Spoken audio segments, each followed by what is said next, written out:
Hello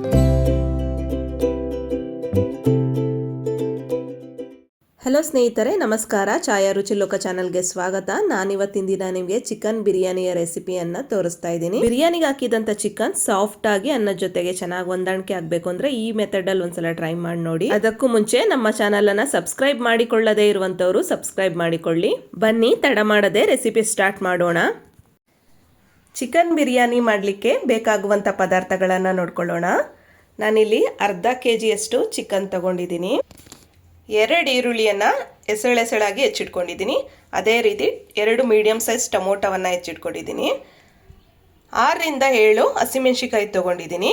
ಕೊತ್ತಂಬರಿ ಸೊಪ್ಪು ಸ್ವಲ್ಪ, ಬೆಳ್ಳುಳ್ಳಿ 2 ಬೆಳ್ಳುಳ್ಳಿಯನ್ನು ಬಿಡಿಸಿಟ್ಕೊಂಡಿದ್ದೀನಿ. 1 ಇಂಚಷ್ಟು ಶುಂಠಿಯನ್ನು ಹೆಚ್ಚಿಟ್ಕೊಂಡಿದ್ದೀನಿ. ಪುದೀನ ಸೊಪ್ಪು ಸ್ವಲ್ಪ.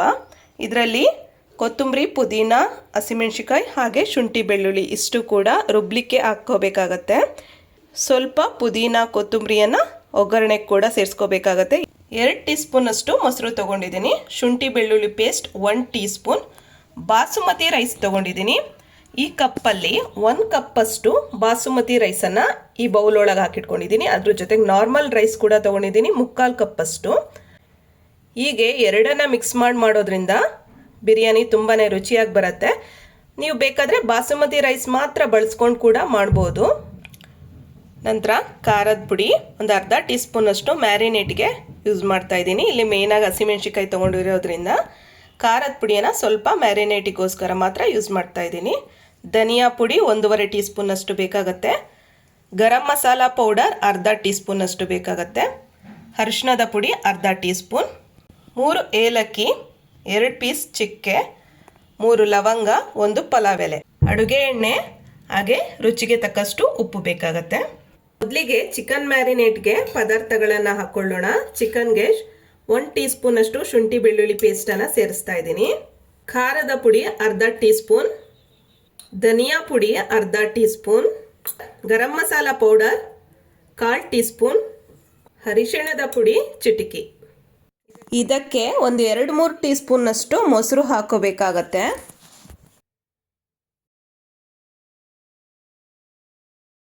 1/4 ಟೀ ಸ್ಪೂನ್ ಅಷ್ಟು ಉಪ್ಪನ್ನು ಸೇರಿಸ್ತಾ ಇದ್ದೀನಿ. ಇದನ್ನು ಚೆನ್ನಾಗಿ ಮಿಕ್ಸ್ ಮಾಡ್ಕೊಳ್ಳೋಣ. ನೋಡಿ, ಈಗ ಇದು ಒಂದು 20 ರಿಂದ 30 ನಿಮಿಷಗಳ ಕಾಲ ಮ್ಯಾರಿನೇಟ್ ಆಗಲಿಕ್ಕೆ ಬಿಡಬೇಕಾಗತ್ತೆ. ಬಾಸುಮತಿ ರೈಸ್ ತಗೊಂಡಿದ್ವಲ್ಲ ಅದಕ್ಕೆ ನೀರು ಹಾಕಿ ನೆನೆ ಹಾಕಬೇಕಾಗತ್ತೆ. ಒಂದು 15 ರಿಂದ 20 ನಿಮಿಷಗಳ ಕಾಲ ಇದನ್ನು ಕೂಡ ನೆನೆಸ್ಬೇಕಾಗತ್ತೆ. ನೋಡಿ, ಬಾಸುಮತಿ ರೈಸ್ನ ಇಲ್ಲಿ ನೆನೆ ಹಾಕಿದ್ದೀನಿ. ನಾರ್ಮಲ್ ರೈಸ್ ತಗೊಂಡಿದ್ವಲ್ಲ ಅದನ್ನು ಹಾಗೆ ವಾಶ್ ಮಾಡಿ ಹಾಕೋಬಹುದು. ಈಗ ಸ್ಟವ್ ಮೇಲೆ ಒಂದು ಕುಕ್ಕರ್ ಇಟ್ಕೊಂಡಿದ್ದೀನಿ. ಅದಕ್ಕೆ ಮೀಡಿಯಂ ಸ್ಪೂನ್ನಲ್ಲಿ 3 ಸ್ಪೂನ್ ಅಷ್ಟು ಎಣ್ಣೆಯನ್ನು ಹಾಕೋತಾ ಇದ್ದೀನಿ. ಎಣ್ಣೆ ಬಿಸಿ ಆದಮೇಲೆ ಸ್ಪೈಸಸ್ಗಳನ್ನು ಹಾಕೊಳ್ಳೋಣ. ಈಗ ಈರುಳ್ಳಿ, ಸ್ವಲ್ಪ ಪುದೀನ ಸೊಪ್ಪು ಹಾಗೆ ಕೊತ್ತಂಬರಿ ಸೊಪ್ಪು ಹಾಕೋತಾ ಇದ್ದೀನಿ. ಈರುಳ್ಳಿ, ಸೊಪ್ಪು, ಕೊತ್ತಂಬರಿ, ಪುದೀನ ಸೊಪ್ಪು ಎಲ್ಲ ಒಂದು 2 ನಿಮಿಷ ಚೆನ್ನಾಗಿ ಫ್ರೈ ಆಗಬೇಕು. ಆ ನಂತರ ಟೊಮೊಟೊನ ಸೇರಿಸ್ಕೋಬೇಕಾಗತ್ತೆ. ಈಗ ಟೊಮೊಟೊ ಸೇರಿಸ್ಕೊಳ್ಳೋಣ. ಟೊಮೊಟೊ ಒಂದು 2 ನಿಮಿಷ ಚೆನ್ನಾಗಿ ಫ್ರೈ ಆಗಬೇಕು. ಟೊಮೊಟೊ ಸ್ವಲ್ಪ ಮೆತ್ತಗಾಗಬೇಕು, ಅಲ್ಲಿವರೆಗೆ ಫ್ರೈ ಮಾಡ್ಕೋಬೇಕಾಗತ್ತೆ.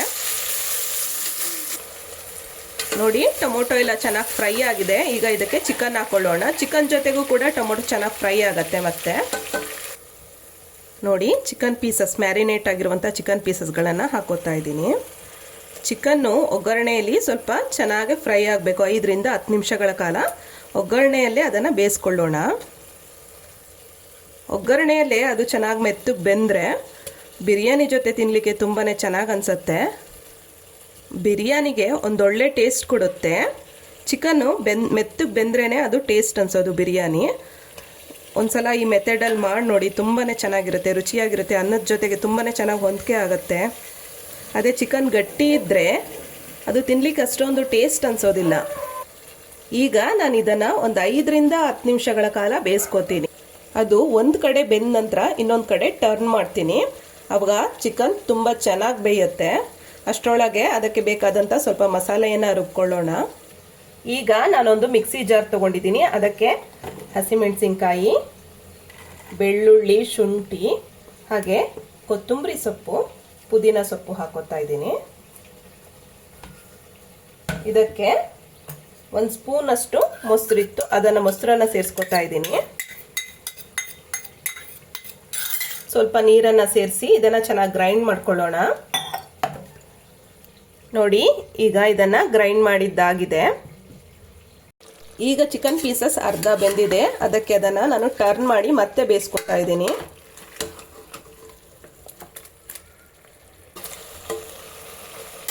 ಈಗ ಮಸಾಲೆಯನ್ನು ಸೇರಿಸ್ಕೊತಾ ಇದ್ದೀನಿ. ಈ ಮಸಾಲೆದು ಹಸಿ ವಾಸನೆ ಹೋಗಬೇಕು, ಅಲ್ಲಿವರೆಗೂ ಕೂಡ ಅದನ್ನು ಚೆನ್ನಾಗಿ ಫ್ರೈ ಮಾಡ್ಕೋಬೇಕು. ನೋಡಿ, ಮಸಾಲೆ ಎಲ್ಲ ಚೆನ್ನಾಗಿ ಫ್ರೈ ಆಗಿದೆ. ಈ ಹಂತದಲ್ಲಿ ಮಸಾಲೆ ಪೌಡರ್ಗಳನ್ನೆಲ್ಲ ಹಾಕೊಳ್ಳೋಣ. ಧನಿಯಾ ಪುಡಿ ಹಾಕ್ತಾ ಇದ್ದೀನಿ, 1.5 ಟೀ ಸ್ಪೂನ್ ಅಷ್ಟು ಧನಿಯಾ ಪುಡಿ ಹಾಕ್ತಾ ಇದ್ದೀನಿ. ಗರಂ ಮಸಾಲ ಪೌಡರ್ ಅರ್ಧ ಟೀ ಸ್ಪೂನ್ ಅಷ್ಟು ಹಾಕ್ತಾ ಇದ್ದೀನಿ. ಚಿಕನ್ಗೆ ಮ್ಯಾರಿನೇಟ್ ಮಾಡುವಾಗ ಈ ಪದಾರ್ಥಗಳನ್ನೆಲ್ಲ ಸೇರಿಸಿರ್ತೀವಿ, ಅದಕ್ಕೋಸ್ಕರ ಈಗ ಹಾಕುವಾಗ ಎಷ್ಟು ಬೇಕು ಅಂತ ನೋಡ್ಕೊಂಡು ಹಾಕಬೇಕಾಗತ್ತೆ. ಅರಿಶಿಣದ ಪುಡಿ 1/4 ಟೀ ಸ್ಪೂನ್ ಅಷ್ಟು ಹಾಕ್ತಾ ಇದ್ದೀನಿ. ನೋಡಿ, ಈಗ ಇದನ್ನು ಒಂದ್ಸಲ ಚೆನ್ನಾಗಿ ಮಿಕ್ಸ್ ಮಾಡಿಕೊಂಡು, ನೋಡಿ ಎಲ್ಲ ಚೆನ್ನಾಗಿ ಫ್ರೈ ಆಗಿದೆ, ಮಸಾಲ ಪೌಡರ್ಗಳೆಲ್ಲ ಚೆನ್ನಾಗಿ ಫ್ರೈ ಆಗಿದೆ. ಈಗ ಇದಕ್ಕೆ ರೈಸ್ ಸೇರಿಸ್ತಾ ಇದ್ದೀನಿ. ನೆನೆಲಿಕ್ಕೆ ಇಟ್ಟಿದ್ವಲ್ಲ ಬಾಸುಮತಿ ರೈಸ್, ಅದನ್ನು ಸೇರಿಸ್ತಾ ಇದ್ದೀನಿ. ಹಾಗೆ ನಾರ್ಮಲ್ ರೈಸ್ ಕೂಡ ತಗೊಂಡಿದ್ವಿ, ಅದನ್ನು ಕೂಡ ಸೇರಿಸ್ತಾ ಇದ್ದೀನಿ. ಈಗ ಬಿರಿಯಾನಿಗೆ ಬೇಕಾಗಿರುವಷ್ಟು ಉಪ್ಪನ್ನು ಸೇರಿಸ್ಕೊಳ್ಳೋಣ.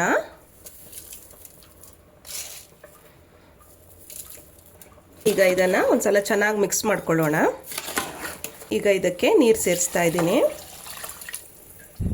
ನೋಡಿ, ಬಾಸುಮತಿ ರೈಸಿಗೆ 1 ಕಪ್ ಅಕ್ಕಿಗೆ 1.5 ಕಪ್ ಅಷ್ಟು ನೀರು ಮಾತ್ರ ಸಾಕಾಗುತ್ತೆ. ಇನ್ನೂ ಸ್ವಲ್ಪ ಕಡಿಮೆ ಕೂಡ ಯೂಸ್ ಮಾಡ್ಕೋಬೋದು. ನಾರ್ಮಲ್ ರೈಸ್ಗಾದರೆ 1 ಕಪ್ಪಿಗೆ 2 ಕಪ್ ನೀರನ್ನು ಸೇರಿಸ್ಕೋಬೇಕಾಗತ್ತೆ. ಈಗ ಇದನ್ನು ಒಂದ್ಸಲ ಚೆನ್ನಾಗಿ ಮಿಕ್ಸ್ ಮಾಡ್ಕೋತಾ ಇದ್ದೀನಿ. ಮಿಕ್ಸ್ ಮಾಡಿಕೊಂಡು ನಂತರ ಕುಕ್ಕರ್ ಲಿಡ್ಡನ್ನು ಹಾಕಿಬಿಟ್ಟು 1 ವಿಷಲ್ ಬರ್ಸ್ಕೋಬೇಕಾಗತ್ತೆ. ಕುಕ್ಕರ್ ವಿಷಲ್ ಆರಿದೆ, ಈಗ ಓಪನ್ ಮಾಡಿ ನೋಡೋಣ. ವಾವ್, ಎಷ್ಟು ಚೆನ್ನಾಗಾಗಿದೆ ನೋಡಿ ಬಿರಿಯಾನಿ.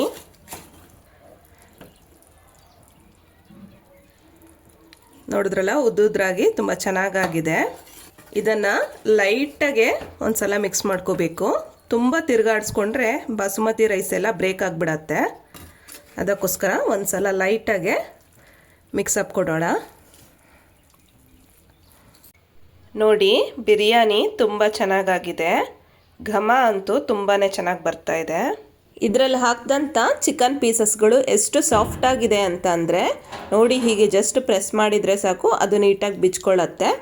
ಹೀಗಿದ್ರೆ ಅದು ಅನ್ನದ ಜೊತೆ ತಿನ್ನಲಿಕ್ಕೂ ಕೂಡ ತುಂಬ ರುಚಿ ಅನಿಸುತ್ತೆ. ನೋಡಿದ್ರಲ್ಲ ಸ್ನೇಹಿತರೆ, ಎಷ್ಟು ರುಚಿಯಾಗಿ ಚಿಕನ್ ಬಿರಿಯಾನಿಯನ್ನು ಸುಲಭವಾಗಿ ತಯಾರು ಮಾಡ್ಬೋದು ಅಂತ. ಇವತ್ತಿನ ರೆಸಿಪಿ ಇಷ್ಟ ಆದರೆ ಲೈಕ್ ಮಾಡಿ, ಶೇರ್ ಮಾಡಿ, ಕಾಮೆಂಟ್ ಮಾಡಿ. ಇನ್ನೂ ಕೂಡ ನಮ್ಮ ಚಾನಲನ್ನು ಸಬ್ಸ್ಕ್ರೈಬ್ ಮಾಡಿಕೊಳ್ಳದೇ ಇರುವಂಥವರು ಸಬ್ಸ್ಕ್ರೈಬ್ ಮಾಡಿಕೊಳ್ಳಿ.